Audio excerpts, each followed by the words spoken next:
The basketball captain walked into chemistry with a broken nose and yelled at our counselor, "Your son just jumped me behind the gym." The counselor said her son was homeschooled. The captain pointed at the security monitor. Her son was still there, with brass knuckles. The classroom door slammed open so hard it cracked against the wall, and Derek Thompson stumbled through covered in blood. Not movie blood, not nosebleed blood, the kind of blood that comes from getting your face caved in, dark, thick, streaming from his nose and the gash above his eyebrow, soaking into his torn white practice jersey. Derek was 6'3", state MVP, the guy who'd carried our basketball team to regionals 3 years running. I'd never seen him look scared in my life. He looked scared now. "Your son just jumped me behind the gym." He was pointing straight at Mrs. Dalton. She was standing at the front of Mr. Hassan's chemistry class, mid-sentence about some college application workshop, clipboard in hand, reading glasses perched on her nose, the picture of professional warmth. She didn't flinch. "Derek," she said, voice dripping with practiced concern, "my son is homeschooled. He hasn't set foot on this campus in 2 years." And that's when I knew, with absolute certainty, that I was about to watch everything fall apart, because I'd seen Marcus Dalton behind the gym 3 days ago, and I'd said nothing. I need to back up. My name is Jamie Reyes, junior at Westfield High. Nobody special, decent grades, ran track freshman year before I quit, worked weekends at my uncle's auto shop, the kind of kid who blends into the background, which meant I saw things. Mrs. Dalton had been the school counselor since before I started at Westfield. She was the one who gave the freshman orientation speech about safe spaces and trusted adults. She organized the mental health awareness weeks. She had a bowl of candy on her desk and tissues ready for crying students. Everyone loved her. Everyone trusted her. Her son Marcus was a different story. I'd been a freshman when it happened, the incident that supposedly got him expelled. Marcus was a senior then, big kid, wrestler's build, mean eyes. He'd cornered Ryan Okonkwo behind the science building and beaten him so badly Ryan needed reconstructive surgery on his jaw. I wasn't there, but everyone heard about it. Ryan's family wanted to press charges. Police came to the school. It was going to be a whole thing. Then suddenly, it wasn't. Marcus withdrew for homeschooling. No charges filed. No record. Ryan's family moved away over the summer, and by the time school started again, it was like Marcus Dalton had never existed. Except he had, and he never really left. The first time I saw him was October of sophomore year. I'd stayed late to finish a makeup test and was cutting through the parking lot around 5 p.m. The sun was going down, and most of the cars were gone except for the teachers' vehicles near the main entrance. That's when I noticed someone sitting on the low wall behind the gymnasium, hoodie up, smoking a cigarette, watching the parking lot like he was waiting for someone. I only saw his face for a second when he turned toward the sound of my footsteps, but I recognized him immediately. Same heavy brow, same flat, empty expression. Marcus Dalton. He saw me looking and smiled. Not a friendly smile. The kind of smile that says, "I see you seeing me." I walked faster, got to my car, drove home, told myself it was nothing. 3 weeks later, Tyler Brennan from JV basketball got jumped walking to his car after practice. Broken rib, concussion. Couldn't identify his attacker. Said the guy came from behind, wore a hoodie, didn't say a word, just beat him down and walked away. Tyler's parents filed a police report. Officer came to the school, talked to some students, talked to administration. Nothing happened. Probably someone from another school, I heard Vice Principal Kershaw say in the hallway. We've had issues with kids from Riverside causing trouble. I thought about the figure I'd seen behind the gym. I thought about saying something. Then I saw Mrs. Dalton walking down the hallway, smiling at students, asking how everyone's day was going. I kept my mouth shut. The incidents kept happening. Sarah Chen found threatening notes in her locker, unsigned, block letters. "I know what you did. You're not safe." Her car got keyed 3 times in 1 month, deep gouges spelling out words I won't repeat. Sarah went to Mrs. Dalton for help. She was the counselor, after all, the trusted adult. Mrs. Dalton listened sympathetically, nodded along, handed Sarah tissues when she cried. Then she told Sarah it was probably just mean girl drama and suggested she reflect on whether she'd done anything to make someone feel hurt. Sarah's family installed a dash cam in her car. 2 weeks later, the camera caught a figure approaching the vehicle at 11 p.m. Hoodie, tall, key in hand. The footage was grainy, but Sarah swore she recognized him. "It's Marcus Dalton," she told her parents, the counselor's son. Her parents called the school, demanded a meeting with Principal Hartley. Mrs. Dalton was in that meeting. "I understand this is frightening," Mrs. Dalton said, according to Sarah's mom, who told my mom, who told me. "But my son has been homeschooled for over a year. He's never on campus. The figure in that video could be anyone." She suggested that Sarah was under a lot of stress and might benefit from speaking with a professional. She offered to provide referrals. Sarah's family backed off. What else could they do? The footage was too grainy for a positive ID. The police said there wasn't enough evidence to investigate. Mrs. Dalton had an answer for everything, and slowly, I watched Sarah start to doubt herself. "Maybe I was wrong," she said in the hallway one day, voice flat. "Maybe it wasn't him." That's what Mrs. Dalton did. She didn't just protect her son. She made you feel crazy for even suggesting he existed. By the time junior year started. Marcus Dalton had become a ghost story. Some kids whispered about him. Others said the whole thing was made up. Urban legend stuff, like the hook-handed killer or the calls coming from inside the house. Mrs. Dalton's son isn't real, I heard a sophomore say once. It's just something people made up to explain random stuff that happens. But I knew he was real. I'd seen him, and I wasn't the only one. Derek Thompson had seen him too. Derek was the kind of guy who didn't scare easy. Basketball captain, built like a tank. Smart too. 3.8 GPA, 3 scholarship offers sitting on his desk from Duke, Michigan, and UCLA. He had everything going for him, and he knew it. He also had no patience for bullshit. The first time he saw Marcus was early November, about 6 weeks before everything exploded. He'd stayed late for extra practice and was walking to his car when he spotted someone lurking near the equipment shed. Derek didn't look away, didn't pretend he hadn't seen anything. He walked straight toward the figure and shouted, "Hey,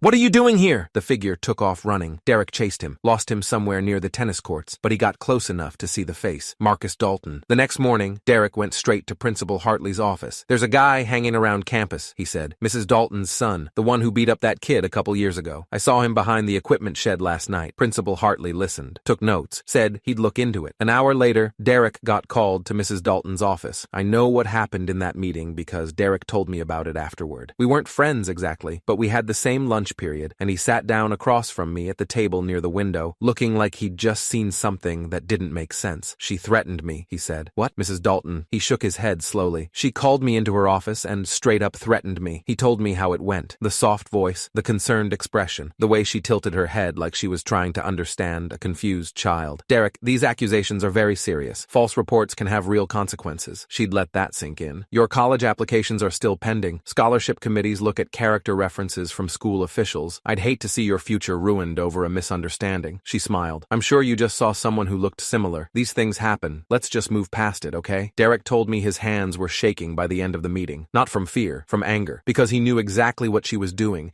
and there wasn't a damn thing he could do about it. "I'm going to get proof," he said. "Next time I see him, I'm getting it on video. I should have told him what I knew then. I should have told him I'd seen Marcus too, but I was scared. Mrs. Dalton had a way of making people who caused problems disappear, not physically, but socially. Kids who pushed too hard suddenly had disciplinary issues in their files. Teachers who asked questions found themselves on the wrong end of parent complaints. So I did what I always did. I kept my mouth shut. The next 3 weeks were quiet. No incidents, no sightings. Derek kept his head down and focused on basketball. They had a big game coming up against Lincoln, and scouts from 2 of his scholarship schools were going to be there. I started to think maybe it was over. Maybe Marcus had finally moved on. Maybe Mrs. Dalton had warned him to stay away. Maybe the whole thing would just fade into another half-forgotten rumor. Then came December 14th. I was in Mr. Hassan's third-period chemistry class when it happened. Mrs. Dalton had come in to make an announcement about some college prep workshop she was organizing. Standard stuff. She was standing at the front of the room, clipboard in hand, going through the details in that smooth, warm voice she used for everything. "And I really encourage all of you to attend. These sessions can make a real difference in your application process." That's when the door slammed open. Derek stumbled in, and the first thing I noticed was the blood. It was everywhere, streaming from his nose, dripping from the cut above his eye, soaking into his white practice jersey and spreading dark stains. His left eye was swollen almost shut, and he was holding his ribs like they might fall out if he let go. The whole class gasped. Someone screamed. Derek didn't look at any of us. He looked straight at Mrs. Dalton. "Your son just jumped me behind the gym." The words came out ragged, furious, soaked in pain. Mrs. Dalton's expression didn't change. Not one flicker of surprise. Not one moment of maternal concern. She just sighed. "Derek," she said, voice dripping with practiced patience, "my son is homeschooled. He hasn't set foot on this campus in 2 years. You're a liar. I think you're confused." She tilted her head, that same sympathetic angle she used on everyone. Head injuries can do that. Someone should take him to the nurse. She was already doing it, already spinning the narrative, making Derek look crazy, making the class feel like they were watching a confused, injured boy lash out at an innocent woman. I could feel the room shifting. Derek was shaking, blood dripping onto the linoleum floor, and Mrs. Dalton was winning. "He had brass knuckles," Derek said, voice cracking. "He waited for me behind the dumpsters, jumped me from behind." Mrs. Dalton shook her head sadly. "Derek, I understand you're upset, but making false accusations against my family isn't going to help anyone." She turned to Mr. Hassan. "Could you call the nurse? And maybe security? I think Derek needs medical attention." It was over. I could see it happening in real time, the story being written, the narrative being set. Derek Thompson, head injury, confusion, false accusations. Mrs. Dalton, innocent victim, concerned professional. Then Derek pointed at the corner of the classroom. "Pull up the gym camera." Every classroom at Westfield had a security monitor mounted in the corner. It was part of a system they'd installed the year before after some parent committee raised raised concerns about campus safety. Live feeds from cameras around the building, cycling through different views every 30 seconds. Most of the time,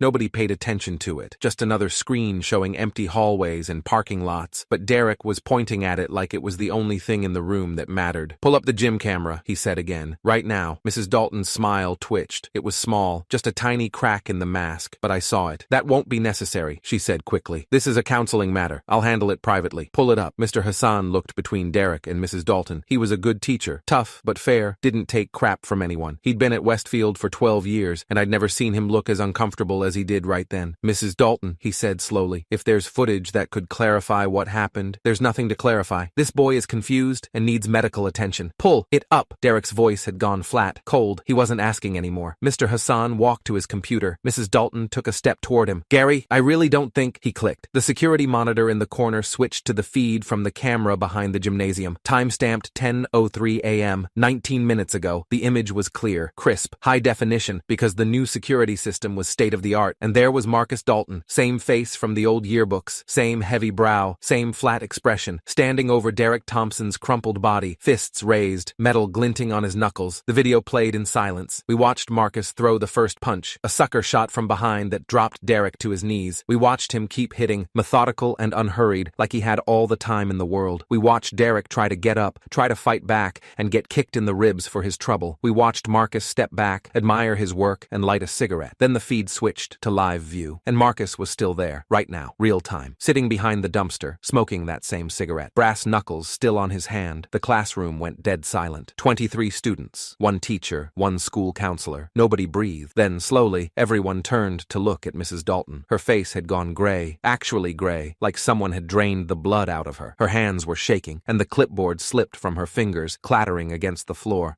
He wasn't supposed to. She caught herself, but it was too late. He wasn't supposed to. That's not my son. There must be some mistake. Not even, I don't know who that is. He wasn't supposed to. She knew. She'd always known. Mr. Hassan was already on the phone. "This is Gary Hassan at Westfield High School. I need to report an assault. The suspect is still on premises, behind the gymnasium, armed with brass knuckles." He gave the details in a calm, professional voice, while Mrs. Dalton stood frozen at the front of the room. "Yes, I can confirm visual identification. The attack is on security footage. The suspect is visible on live camera right now." He paused. "There may be additional charges. The suspect's mother is a school employee who appears to have been aware of his presence on campus." Mrs. Dalton's head snapped toward him. "Gary, you don't understand." "Ma'am, I'd recommend you don't say anything else until you've spoken with a lawyer." She grabbed her purse, headed for the door. Two students blocked her path. Derek had pulled himself upright, one hand still pressed against his ribs, blood still streaming down his face, but his voice was steady. "You're not going anywhere. Derek, please." "You covered for him for 2 years. His voice cracked. "You threatened everyone who tried to report him. Tyler, Sarah, me. I was protecting my son. You were protecting a predator." The police arrived in 4 minutes. We watched through the classroom windows as 2 officers crossed the parking lot toward the gymnasium. We watched them disappear around the corner. 3 minutes later, they emerged with Marcus Dalton in handcuffs. He wasn't fighting, wasn't even trying to run. He walked between the officers with that same flat expression,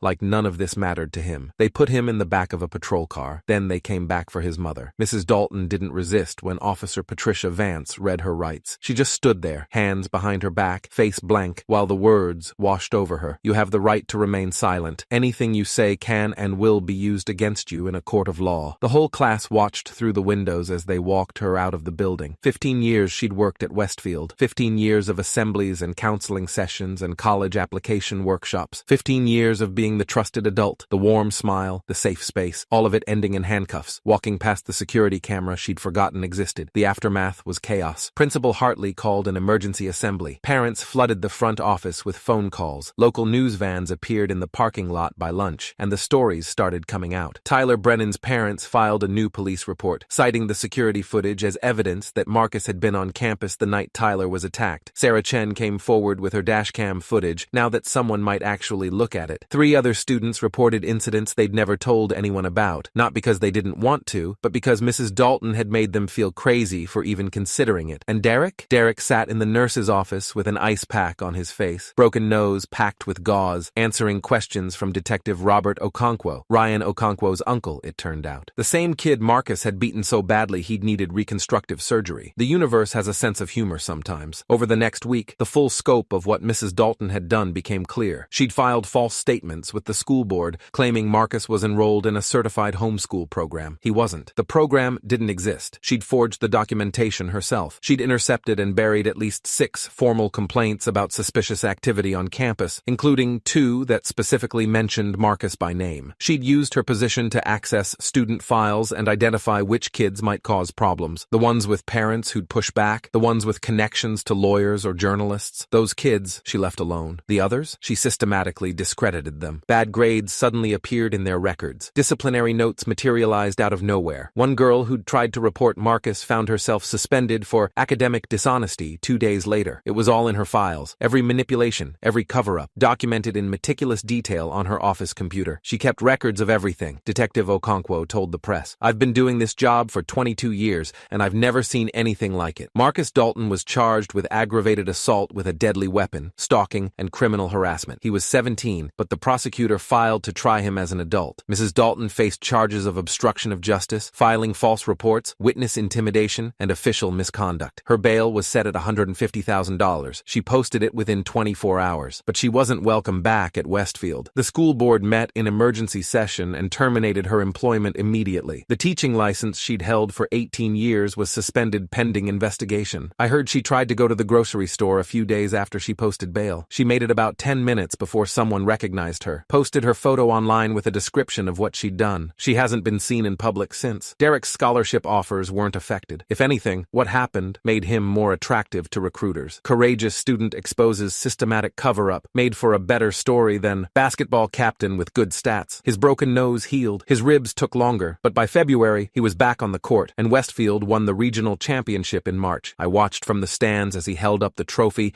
cameras flashing, crowd screaming his name. He caught my eye once, just for a second. I'd finally told the police what I'd seen. Marcus behind the gym, October of sophomore year. It wasn't much, just one more data point in a mountain of evidence. But Derek knew I'd come forward when it mattered. He gave me a small nod. I nodded back. Mrs. Dalton's trial was scheduled for September. The prosecutor had offered a plea deal, 5 years out in 3 with good behavior, but she'd refused. Apparently, she still believed she could talk her way out of it, convince a jury she was just a mother protecting her child. Maybe she could. People like her were good at that, good at making you doubt yourself, making you feel crazy, making you believe the evidence of your own eyes was wrong. But this time, there was footage. This time, there were records. This time, the mask had slipped in front of 23 witnesses who'd watched her say the words that ended her career. He wasn't supposed to. Not, I didn't know. Not, this is impossible. He wasn't supposed to. I think about that sometimes, the way she phrased it. Not shock that her son was on campus, but frustration that he'd been caught. She'd known the whole time, protected him the whole time. And when it all came crashing down, her first instinct wasn't horror at what he'd done. It was anger that he'd done it somewhere a camera could see. The last time I saw Mrs. Dalton was at a preliminary hearing in October. I'd been called to testify about what I'd witnessed in the classroom that day. Derek stumbling in, the confrontation, the moment she'd grabbed her purse and tried to leave. She was sitting at the defense table in a gray blazer, hair pulled back,